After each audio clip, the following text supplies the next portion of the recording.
I'm Amy Cherry. This local news is a service of Flagler County's Toyota dealer, Beaver Toyota, here to wow ya. A Palm Coast Doberman mix is euthanized after being labeled dangerous, ending a nearly year-long battle. Tony Magoo reports. She tried as best she could, but a Palm Coast woman's attempt to save her dog from being put down ended unsuccessfully when Cooper, a 6-year-old Doberman Hound mix, was euthanized at 5 p.m. on Saturday at the Flagler Humane Society. Cooper was judged a dangerous dog last February after biting 2 people within a month. Dottie Benton, Cooper's owner, fought for almost a year to have him sent to a rescue ranch for dangerous dogs in Hillsborough County. Palm Coast Animal Control officials were required by statute to sentence Cooper to death March 6th, 10 days after he attacked a contractor visiting Benton's home along Ryder Drive in Palm Coast. That was the second time in a month that the dog bit someone and caused them severe injury. Palm Coast spent nearly $28,000 battling Benton's legal challenges since May, city officials said. Hundreds of animal lovers supported Benton, who is now left without her beloved Cooper, and $20,000 in legal costs and boarding fees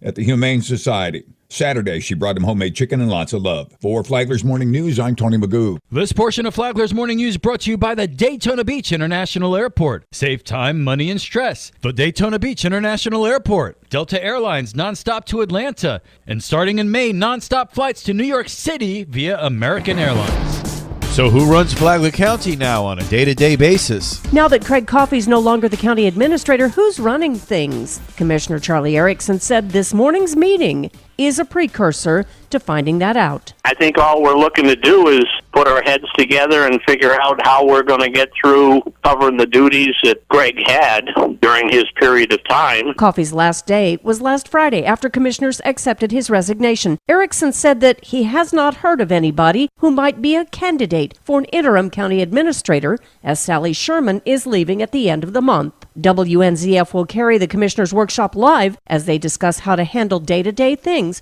without an administrator. Live coverage starts at 9 this morning on WNZF. From the WNZF Newsroom, I'm Deb Albertson. Next steps in the Flagler County Sheriff's Office Operations Center debacle will be considered at a meeting tonight at 5 p.m. at the Government Services Building in Bunnell. County officials are seeking to create a task force that will take on the issue and make recommendations on whether to repair the so-called sick building or build anew. The county has already spent $100,000 on repairs to the building, only to learn in the most recent inspection that investigators found bat droppings and the potential for mold. But reports on those inspections haven't yet been seen by the commission.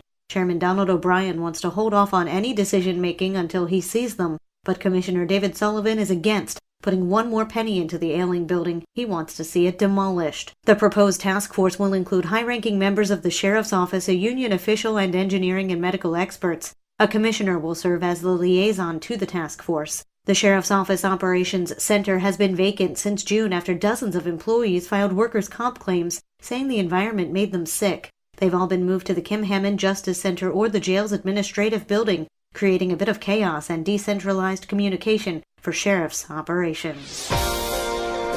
Flagler starts small with its first prescribed burn this year. John R. King has the details. Flagler County Land Management on Thursday conducted its first prescribed fire of 2019 on an 11-acre section of Princess Place Preserve. Tim Telfer is the Public Lands and Natural Resources Manager. Prescribed fire is essentially a planned, controlled fire. Fire is a natural process in Florida. It has shaped Florida's ecosystems for hundreds of thousands of years. Land management technician Mike Orlando was the burn boss for this particular fire. The beginning of the process for implementing a prescribed fire starts months ahead of time. Usually 2-3 months out, we'll start by going out to the area we're looking to do a prescribed burn on, assessing the fuels, and then we start what we call a prescription. That's a legal document we use to help guide us in conducting the prescribed burn. The goal of the prescribed fire was longleaf pine restoration. Longleaf pine already exists in the area of Thursday's burn, which mimics the natural fires that have historically occurred every 2 to 3 years. From the WNZF Newsroom, I'm John Arking. And now you're up to date on Flagler's Morning News. I'm Amy Cherry.